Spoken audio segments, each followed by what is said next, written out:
L'assetjament és una de les principals xacres de la societat actual. El implante coclear no me define, pero el respeto sí.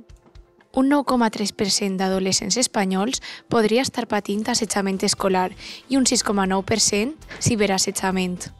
Escucha con tu corazón, no con prejuicios. No necesito escuchar bien para saber que la cosa está mal. En el cas de l'alumnat amb discapacitat auditiva i usuaris d'implant coclear, la taxa d'assetjament és de 23,5%, doblant i triplicant les possibilitats de patir odi, violència i exclusió respecte als altres. La amabilidad y la aceptación son más fuertes que cualquier forma de acoso. La empatía es la mejor herramienta para luchar contra el acoso escolar.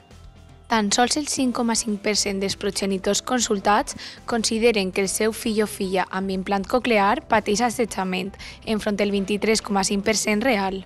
Cada uno de nosotros merece ser tratado con respeto y dignidad. L'assetjament suposa moltes conseqüències: l'empitjorament de l'estat d'ànim, baixa autoestima, alteració del rendiment educatiu o interferències en el somni i l'apetit. Hagamos de nuestras aulas un lugar seguro y libre de acoso auditivo. Com detindre l'assetjament escolar?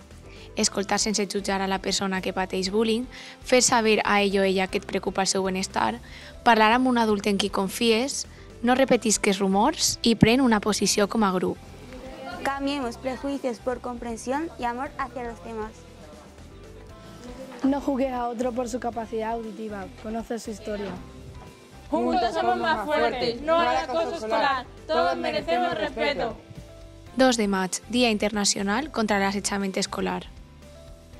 Dades extretes de l'estudi elaborat per Federación AICE junt amb l'associació No al Acoso Escolar NACE i la Universitat de Santiago de Compostela. Comparteix i difon.